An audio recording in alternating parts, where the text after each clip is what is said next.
Hello, hello, hello, hello, everyone. Welcome to another episode of Sree's daily global COVID-19 show.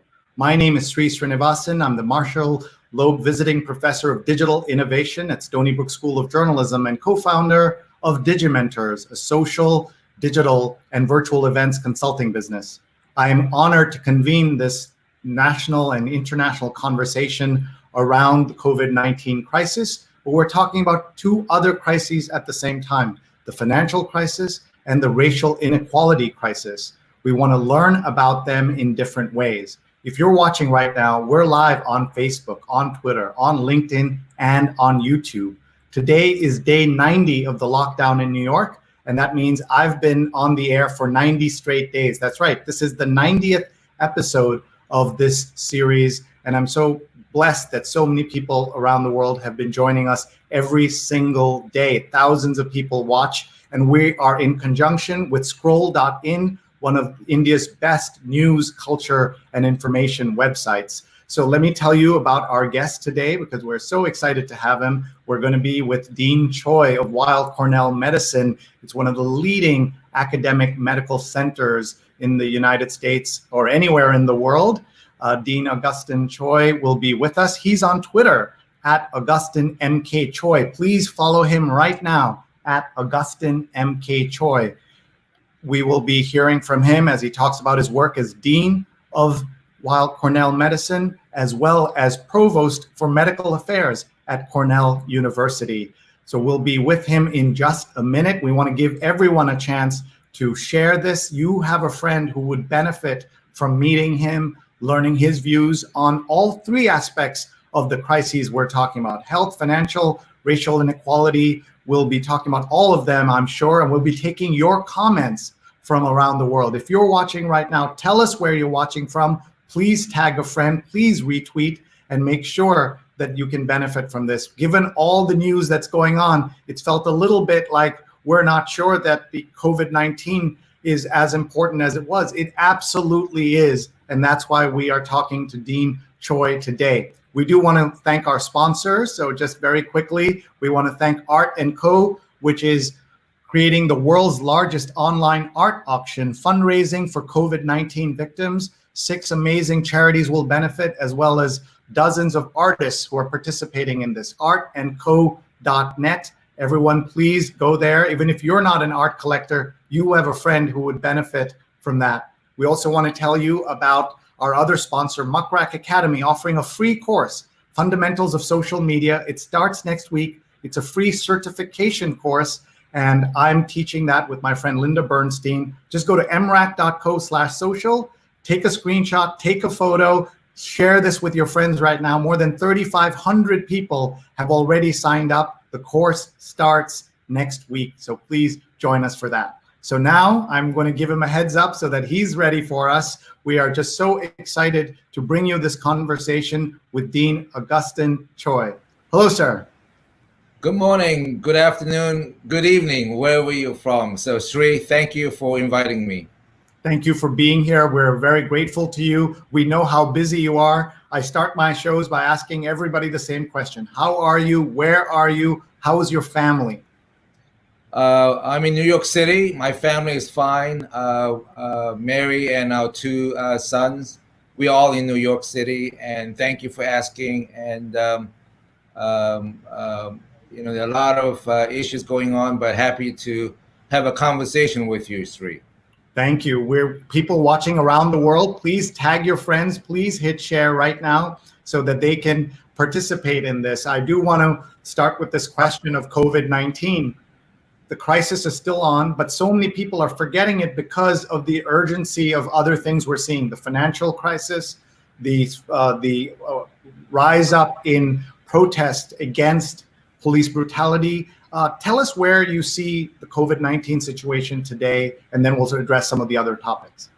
You know, when we were first hit by this novel coronavirus, you know, now we know why it was novel, because after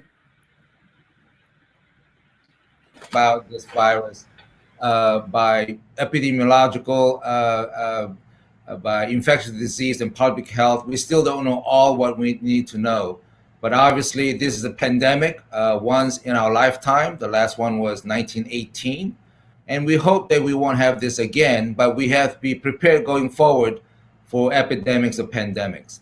It hit New York City really hard. We were the epicenter of epicenter, as all of you know, but very proud that New York City, the whole community, the healthcare workers, the community really united, and we were able to fend off the first surge and the first attack. We're still not out of it by any stretch of the imagination. New York City numbers are looking much better now. We're coming down the curve very nicely. We're probably at the end of the curve, but we have not flattened it completely. Many good things have happened. Testing was an issue. Now we're testing anyone who wants testing, and we're trying to get into the communities, and I'll touch upon that later. The PPEs, which was an issue early on when we were hit very hard, very acutely, that's under control. The ventilators is no longer an issue. About a month ago, that was a real issue. So now, as we're coming down the curve, we are now trying to get back to the new normal, the new normals, or whatever you want to call it. And this is where now the challenges have begun. In many ways, bigger challenges, the economic issues that you mentioned, in relationship to that, the unemployment issues, and the persistent public health issues. As we are trying to reopen our society, our schools, our medical centers, our businesses, our restaurants, and our just reopening, a lot of challenges. How do we do this safely, which is the major criteria? How do we open this society safely? Many man hours have gone into all of our world to do this safely. Testing, tracing, contact tracing if possible. And of course, we have to also adhere and comply with our governmental guidelines, whether it's the state guidelines, city guidelines, national guidelines, CDC recommendations, and also WHO international guidelines. So it really takes a community to get this done as well as you can. And we still have a lot of heavy lifting to do, but I'm very confident that we have the right people in our society to get this done, to fight off this novel coronavirus. I love your optimism and just open-eyed optimism, clear-eyed, because you are sharing with us that there's still lots of work to be done. One of the questions that I know people are wondering is, you mentioned the new normal. What do you think the new normal is, and how do we know when we are in it versus, as you also mentioned, the first attack? What does that mean? That means there's a second attack coming, a third attack, etc. I think the new normal will touch upon every domains in our society. So let's start off with the sort of low-hanging fruit and critical areas. Public health. In pre-COVID, did we think about public health? Of course we did, but not every day. But now we have to.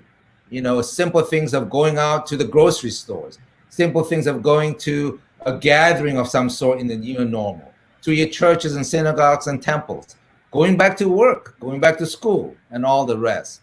So the new normal will certainly have some modifications and adaptations as we go forward. With social distancing, that needs to continue for a while. When I say social distancing, I just don't mean just the 6 feet rule, but wearing the mask, washing your hands, all this relatively simple things, but critical in our ability to have flattened the curve, but it's so critical to maintain that going forward. So the new normal will be, when you go to the grocery store, you won't be able to do what we used to do. Now there's one-way traffic patterns in grocery stores, for example. Schools are reopening up, at least in medical schools, the ones that have to go back to the clinical curriculum. We are trying to reopen that. How do you do that safely? So the universities are addressing this issue right now. Many schools have decided on a policy for this fall semester, but many schools will be announcing. Again, the new normal will be perhaps a combination or hybrid of virtual education versus on-campus, trying to leveraging and trying to take advantage of what on-campus life can really aid our students in the total collegiate life. So in every aspect of our society, whether it's education, business, workplace, the new normal will be quite different going forward. Have you already announced what you're doing academically this year? Our medical school, we're about to announce very soon. I think because we're in the epicenter of New York City, at least the first class of 2024, the first year students, even pre-COVID, most of it can be online. They can come to class, of course, but we can easily pivot to online education. We have some activities that like clinical skills curriculum or dissections of gross anatomy, things that we can push back a little bit in the timeline. But we're coming very close and making a decision that for class of 2024, they will probably stay online as we're doing now. And then I think our public health and our curve will dictate how we adapt to that. If we have a second surge or a second wave, then we got to pull back. If things go as well as we like it to be going forward, maybe we loosen up a little bit and getting them back on campus slowly but surely. So I think time is the essence. I think we really have to watch what's going on in our world. This is to my point that we are not out of the woods. We have to be vigilant. We have to keep track of the public health issues, the infectious rate issues going forward, and continue our social distancing, wearing our mask, and doing our personal hygiene. And I think that will have to continue for a long time. I was hoping you'd break some news here and tell us the exact policy, but of course, nobody knows for sure. And that's one of the things we're thinking about. I want to ask you kind of a more philosophical question. As you know, people from all over the world look to the United States in the healthcare system as amongst the best in the world. We think of it ourselves that way. We think of New York as the best city in the world, the greatest city in the world. And when you look at those maps of where the greatest damage was done by by the virus, we see America right there leading the way, and then we see New York leading the way on top of that. As you know, for a while, New York was the biggest center of these cases in the world. How do you explain that to people, especially to people in other countries who are just trying to understand and what this means going forward for our great institutions of our healthcare system and so much more? Absolutely. When you look at the dashboard, it is very daunting numbers for the USA. I think it's very multifactorial, Sree. I think number one, USA is a destination site, whether it's students coming from abroad, whether it's millions of tourists coming here, businesses. We are a destination country. Very proud of that. So in essence, all the travels that came in very acutely had a lot to do with this. And we don't have time to get into granular details, but we do know that in the West Coast, it was the migration of tourists and folks coming from Wuhan, China, directly into Seattle, San Francisco, LA, where there's nonstop. In the East Coast, it was from Europe, mainly from Italy, but the tracing went back again from people who migrated or flew from China or Wuhan to Italy and then came to New York. So the destination place, I think, had a lot to do with this. You have the numbers better than I do, but hundreds of thousands of people come from all over the world to come to the United States. So that's number one. Number two, I think we stumbled starting out of the gate. Our testing was not up to speed very quickly. The CDC first initial testing did not work, so we had to scramble. So we came through in a big way by partnering with CDC, of course, but with private sectors. And the initial kits, we got it from private sector. And again, we stumbled out of the gate. Testing is so critical when you're trying to fight off any infectious or seasonal infections. And this coronavirus was no different. So that we lost a few weeks there. And so that added to it. And then in terms of PPEs and ventilators, we were hit so hard, so fast. And, you know, I think this can happen to anyone, but we were not prepared, if you will, for that type of acute surge, needing the number of ICU beds and number of ventilators and PPEs. Just to give you an example, a big hospital in New York City would be needing 4,000 to 5,000 surgical masks a day pre-COVID. The big hospitals in New York were burning through 30 to 40,000 masks a day. So obviously, no inventories can keep track of that, and so forth. So guess what? We came back in a hurry through all the usual means. Now the PPEs are. We have a good inventory of that, and we are not so concerned going forward unless we get hit real hard again. But we prepare for that. So I think, Sree, why the daunting numbers of U.S. It's very multifactorial. I think the destination sites, the number of people coming to the United States, East and West Coast, and in fact, it doesn't have to be East and West Coast. People can fly directly into Chicago and every place else. And number two, it came really fast, and we stumbled with testing. We meaning the whole. We were not the only ones who stumbled, but we were one of them. And then the PPEs, we just could not keep up with inventory fast enough. But now, as we're coming down the curve, we have all those three things under control, and we just need our community to stay vigilant to do our part: social distancing, wearing masks, personal hygiene going forward, and don't get too relaxed and confident that we don't follow those rules. I think we can still open up the society and enjoy what life provides us, but try to be smart about it, whether it's going to school or going to a restaurant down the road, or going back to your work in the businesses or in the public sector. We're going to take a look at your website and some of the initiatives that you have led at Weill Cornell. Just remind everyone you're watching a conversation with Dean Augustine Choi of Weill Cornell Medicine. Thank you for watching. Please post your comments and questions for the Dean, and also tell us where you're watching from. I have the website, as you can see here. I wanted to show everyone a couple of things on here. You know, you're talking about the teaching aspects, and of course your students and the healthcare you're providing. But a lot of people may be surprised to see this: Weill Cornell Medicine fights racial injustice. Talk about that, please, and why that's a priority for a leading academic medical center. Well, Weill Cornell's missions of care, discover, and teach is the fundamental pillars. We take care of all patients at the highest quality. We make the discoveries to have impact on our patients. And then, of course, we train the next generation of doctors and scientists. But interwoven in all those three missions, there are two major areas that we have focused on for years. One is diversity. Diversity breeds excellence. So in all these three missions I mentioned to you, we fuel the ideas of diversity in our clinical force, research force, and education force. Next is mentoring, which is part of diversity, because mentoring is important for all of us. And we put mentoring as part of our missions too, for all of Weill Cornell.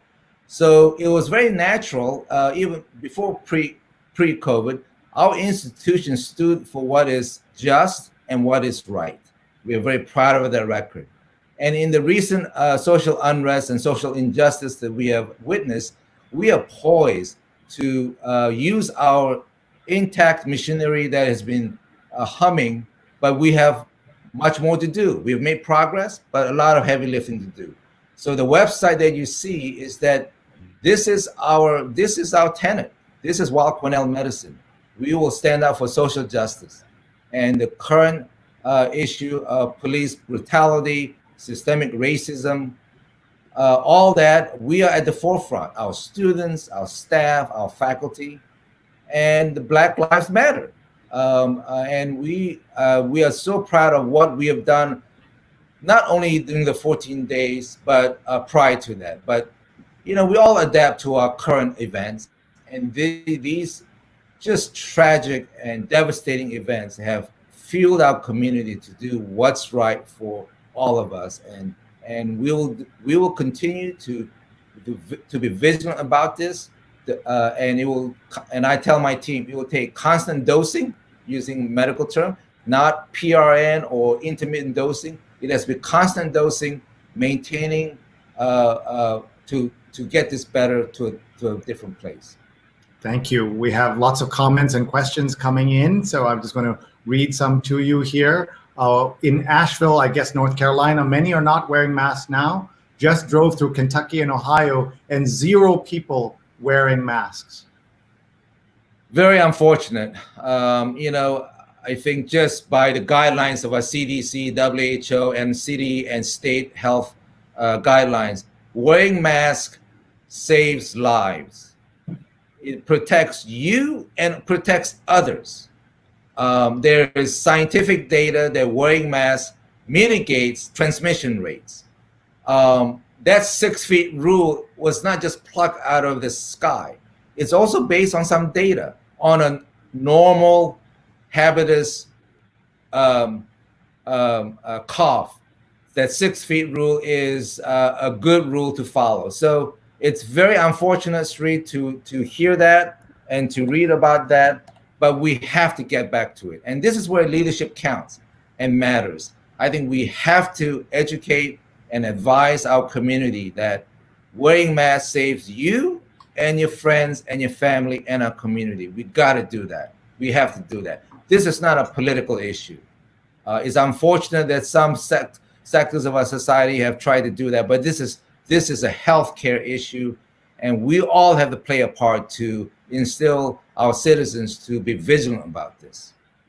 We should tell everyone that you have a special insight into these topics, not just because you're the leader of a leading medical center, but your own practice as a doctor. So if you can talk about that, please, your own career and maybe a little bit of your background and where you grew up, all of that would be interesting too. Sure. Well, I'm a trained pulmonologist. For the folks out there, pulmonologist studies the lung diseases, anything that affects lung diseases. And it just so happened that I was very interested of how the lungs defend itself against external threats, whether it's oxidants, whether it's pollution, whether it's an infection. And my research throughout my academic career was based on studying that process. And it turns out that COVID-19, most of the deaths and the high mortality rate is because at the end of the day, the lungs fail, and they fail because they develop a syndrome called adult respiratory distress syndrome, ARDS. So actually, my laboratory has been studying this for 30 years, studying the mechanism of ARDS and some of the therapeutic modalities that can be used against ARDS. So in terms of, I'm not an infectious disease expert, but I'm a respiratory expert. So whether it was SARS, I had a lot of interest in that. Whether it was MERS, at that time it hit Korea very hard, as you know, very, very confined to Korea. I was born in Korea. My parents immigrated here when I was 12 years old to the US. So all that together, it really, for me, it was a little personal. It was my academic interest, research interest, and my longstanding interest in this epidemic and now a pandemic. So, and then I'm a leader now of a medical school, a medical center. So I have a terrific team that's helping me guide through the next phase. And so that's my personal interest in this disease. And of course, you have had that experience as a clinician, and that makes a big difference when people are trying to understand that. Since you mentioned Korea, one of the things that we see in East Asia, in countries like China, Japan, Korea, wearing masks is not unusual at all.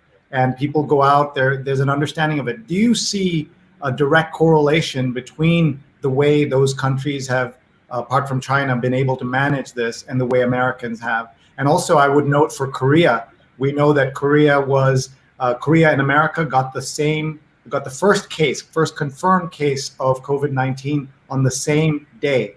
And there have been a few hundred deaths in Korea, and America, the number is over 100,000.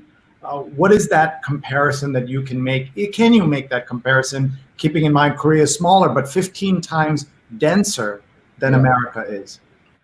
I'll tackle the first question, and then I'll tackle the face mask issue. So Korea had an advantage. Remember, they were hit by MERS in 2015, and the fatality rate of MERS is not like COVID-19. It's in the 30 to 40% rate. So it was very deadly. So they had the infrastructure from MERS experience. What were they? The usual testing, PPEs, a segregation of your clinics between non-MERS versus MERS. They could easily pivot to non-COVID-19 to COVID-19. So they had a big advantage. Number two, they did something very efficiently in testing. They were one of the first countries that decided, and they had a national strategy that to fight this pandemic, they wanted to test. And they were able to do that early on, that they could then use social or contact tracing to really quarantine and ward off the infection.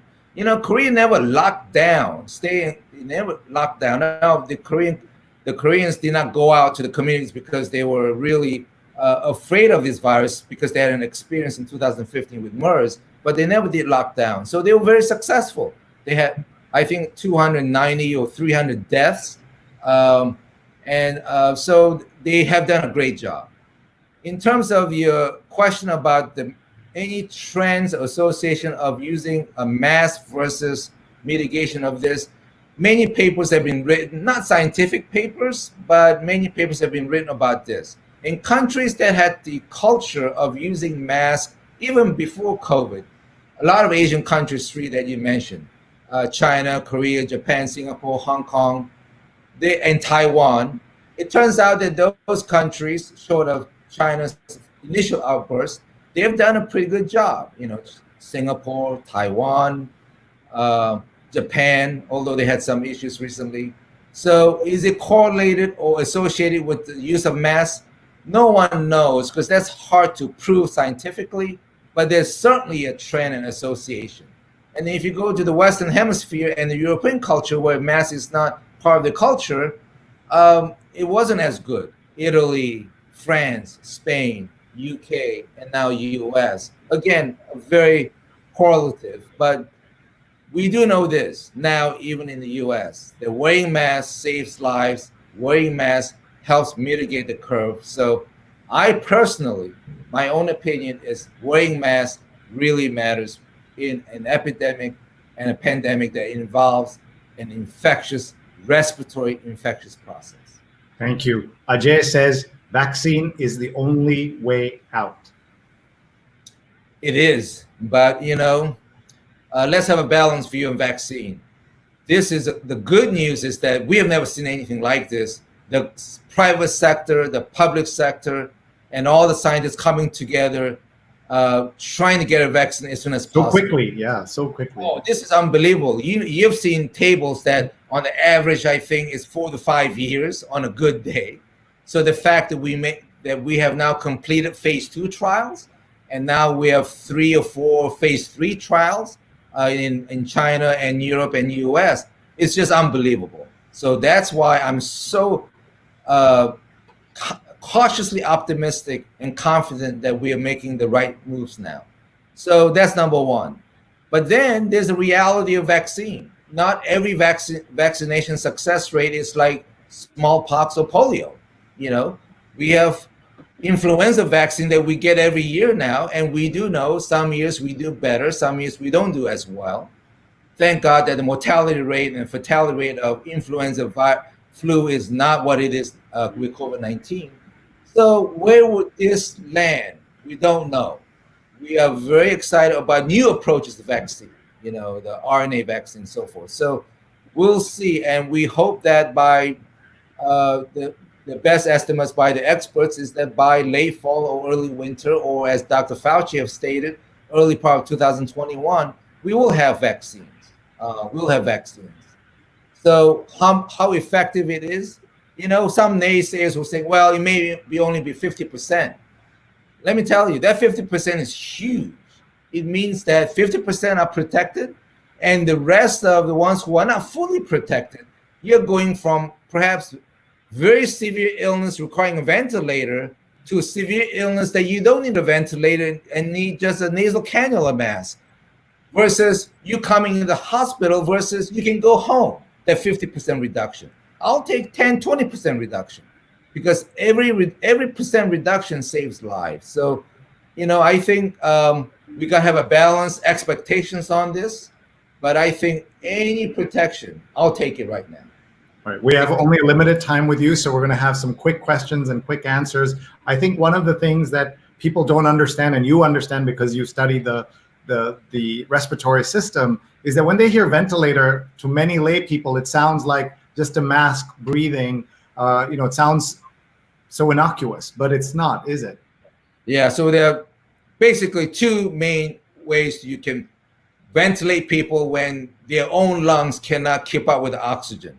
So one is called non-invasive ventilators, which means that you can put a mask or some kind of a device on your nose or mouth or face that you yourself can be aided by this. But then you've got the invasive ventilators, meaning that your spontaneous breathing is just not good enough, that you need some machine to assist in the spontaneous breathing of your lung movement. So for this COVID-19, we needed all of the above, but for this COVID-19, we needed a lot of the invasive mechanical ventilation that buy time before your own immune system were able to fight off. And for the fortunate ones, they were able to fight off. For the non-fortunate ones, we were not able to fight off. But the ventilators really provided the time and because we didn't have a effective therapy and no magical bullet or a cure, we had to buy time for your own endogenous immune system to fight off. And that's where the ventilators came in, was so critical in maintaining their lives. Thank you. Let's show people your recent article, Life at the Pandemic Epicenter and its Lessons for U.S. Healthcare. We want everyone to read it, to go on to Newsweek and read the article. But if you can give us one or two of the lessons that everybody should know. You've already touched upon a couple of them already, but it'll be nice to hear them. Yeah, one is telemedicine. We at Weill Cornell Medicine, we were doing a lot of telemedicine, meaning that you don't have to go to see a doctor face to face. But in this COVID-19, this was so critical. And to give an example, we were doing about 100 to 200 a day at Weill Cornell Medicine. During COVID-19, we were doing 2,000 to 3,000 a day. So I think this will change the way we practice medicine even post-COVID. There are many things now that we can do through telemedicine. Certain things we cannot, obviously. And this is here to stay. And the good news is that during the COVID-19, our CMS and the insurers were reimbursing us almost as well as the regular face-to-face meetings. So I think this will change the landscape of how we practice a lot of primary care and even specialty care. And number two is how we educate our future doctors. I think this pandemic has taught us the critical nature of primary care, the critical nature of more emphasis on public health that I mentioned early part of the show, and how that has to be more focused in our medical school education when we train the next generation of doctors. So in that Newsweek op-ed, it goes through in details of some of the silver lining out of what we have learned from this pandemic, and is here to stay going forward. Okay, we have more comments. Thank you for sharing that. And I know people can just look up your name and Newsweek and find the article. Anand says, hello from India. Have you spent time there, sir? Me personally, no. I had a couple of opportunities, but it fell short. But I'm looking forward to it when we can travel. Okay, so we definitely need to get you to India, because I know people would really benefit from hearing you there. I know you've been to this next spot, Union Square, right here in New York City. Tell us, what are the meals you are missing from being locked up in your house? What are your restaurants you can't wait to get to when things open up? Well, I'm a foodie. Mary and I are foodies, and we love New York City cuisine, the best in the world. We miss all of the above. Many restaurants, Union Square, and New York City, and everywhere. So that's part of our lives, and we miss that. And we'd like to get back to that as soon as possible. Yeah. 1 second. That I think was an ad running on your Newsweek channel. That was the music coming from there. Let's see. Laurie's watching from Westchester. Cynthia is watching from Italy. We talked about Italy. Professor Dean, I'm sorry. We were watching in New York, Italy was like the worst case, and we're thinking, oh, that's not us. And then we became that epicenter. Do you have an explanation that people watching right now can understand that this moment didn't have to be this way, right? But it became what we ended up with. Yeah, if you look at the curve of Italy, U.S. followed that very closely, very similarly, except our numbers, the magnitude was much higher. And some of the healthcare issues and the healthcare system infrastructure that Italy went through with ventilators and PPEs, we experienced that too. So we know we follow them very closely. We learned a lot from them. They were about 2 to 3 weeks ahead of us in terms of timeline of COVID-19. So glad to see Italy coming back to life now with some reopening, and I saw some of that. And we have faculty members at Weill Cornell who have close contacts with families in Italy. We keep track of that. So it's great to see Italy coming back, and we are right behind them right now. If you're looking at someone who's visiting New York for the first time, the numbers are part of the problem, right? The raw numbers and the kind of the cityscape that has caused some of the problems. Let's look at some of the other cities. Basanta is watching from Kathmandu in Nepal. Our friend Rose, who's one of the producers, is live tweeting on Rose Horowitz 31. And we have Basanta saying that only one woman in Nepal died after 9 days giving birth to her child. Her neonatal son and husband stayed together. After death, the women was declared to be infected by COVID-19. However, the son and husband were negative. What is the significance of the lockdown in respect to this example? I know you may not have the exact answer, but if you can talk about how to think about these situations more than this specific case. And we don't want to give any medical advice, even from you from the air right here. This whole maternal transmission to babies, luckily in COVID-19, as you know, was a major concern, but so far we don't think there's a significant risk there. We test every moms who come in to deliver babies, of course, for safety. My only advice to the family here is, I think the same rules apply, at home with your loved ones or your family members you live with. Obviously you can't do as much social distancing as you will, but short of getting all of your family members tested, you still apply the same rules: personal hygiene, washing your hands, avoid touching your mouth and nose. Most family members will not wear masks, but in New York area, I know many families wearing masks even at home without knowing the status of their COVID-2 testing from the individual. So my best advice to the family there is same rules: personal hygiene, washing hands, social distance, and if you get into trouble, of course, try to seek help. Thank you. Dipanjana says, do you see the uptake of interest and private public investment for infectious diseases is here to stay post-COVID? You talked about everybody coming together. Can we stay together, Professor Medin? I hope so. I think in the vaccine, absolutely. There are more than 100 initiatives now trying to get a vaccine. I hope that this is sustained, and I hope it's more than vaccine, because in any pandemic, epidemic, prevention is the best medicine, not the treatment of it, right? And what do you do? How do you best prevent? You got to put resources in the research of public health. And sometimes that doesn't get high priorities by public or private sectors. So I hope that this will stay beyond vaccination research, that we really have to invest in public health and all these other issues you mentioned going forward. Thank you. Peggy says hello from Taiwan. Hello.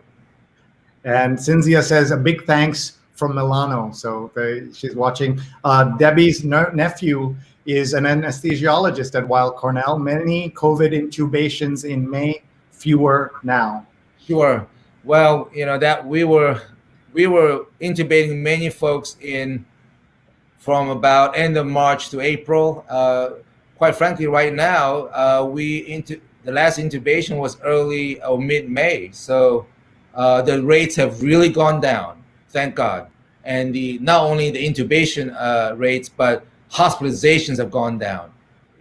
So those numbers are in New York City. Now, in some states, they are not down at the plateau or down at the curve. They're still surging, but all in all, the number of patients being intubated is much, much less, and that's a big relief. So. Yeah, and that's true. For people still learning about Weill Cornell, do you want to give us some numbers, just broad numbers of how many people study, work, etc.? Some background, that would be great too. Well, we have 1,700 faculty. 1,100 of them are MDs, taking care of patients and doing research. About 600 of them are PhDs, teaching and doing research. We have about 1,000 students. For almost 500 MD students, some of them are MD PhD students, and another 500 PhD students, another 200 or so master's students, and another 500 what we call postdoctoral fellows doing research and mostly research. And then we have about 5,000 or so staff, administrators, and staff members that are critical to really run this engine. So in all, we are about 7,500, close to 8,000 community doing the missions of clinical care, discover and teach, and of course, integrated with the diversity mentoring. Very proud of Weill Cornell Medicine. I think we contribute quite a bit in our defense against pandemic, and we will continue to do so going forward. Well, we want to just ask you before you go, you're now been in the job a couple of years now at the leadership level. What has changed about you as a man and as a doctor being in charge of all of these people? Well, my DNA hasn't changed, but I have learned a lot from my team, my staff, my faculty, my students. You know, this is a one-person dean's position, but you really have to learn and hear from your team and your constituents. And it's been an honor and privilege to go through the process and learning every day. We have a terrific team. We have a village here, and so honored to be part of this team. Thank you. We have a question that popped up on Twitter. Dean Choi, please clarify, will this end in September as being claimed by some analysts and experts? I'm going to say so-called experts. Well, no one can predict. This is a novel coronavirus, and even up to yesterday, we found another couple of novel things about this. Let's put it this way. Our hope is that we don't get a second wave or second surge, and this is why we need to continue our social distancing and all the mitigation factors we talked about. And I think if we do that, I think we have a fighting chance and a good chance that we will not have a second surge. But, you know, at the end of the day, we don't know this. 1918 pandemic, it came back even worse, as you know. And there's data showing that it's because they kind of loosened up on the social distancing. So all I can tell the person who tweeted is, if we just do our work and do our job, we have a fighting chance that in September, hopefully the schools can come back safely, our businesses and our private sector will come back, and the new normal we will be able to challenge. But if we lose our discipline and we slip, then we're putting ourselves in a tougher position. So we just have to hope for the best, but work at it. I want to point out to everyone that you're one of the few academic leaders at your level, level of institution, who is on Twitter and using it. Tell me how you use it and why you decided to not be like everybody else. I love that you're out there communicating and sharing. Well, I mean, social media has some downsides, but you know, it helps you with data, actually. People from across the world and across all communities. You learn, you listen, and you know, you filter and you screen, of course. But it really has been helpful keeping up with what's going on in the world pre-COVID. A lot, as you know, the scientific journals are now using social media to post their best papers and current papers. That's critical.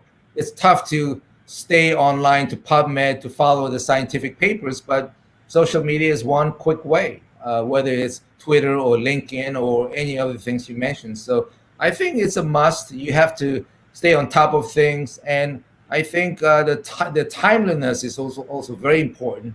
We are living in a fast-moving world, and we have to stay on top of things as quickly as possible. So I think in the long run, this is all good for our community. Thank you. We want to leave you with a final question, but before that, I'm just going to read your Twitter bio because I think it's terrific. As Dean of Weill Cornell, I value community, diversity, mentorship, and I'm focused on entrepreneurship and innovation across our mission areas. Hashtag care, discover, teach. I think that captures a lot of who you are as a leader. I think that's really important. Before we let you go, we have to acknowledge the moment that we're in, not just the medical crisis, but the crisis around racial equality in this country.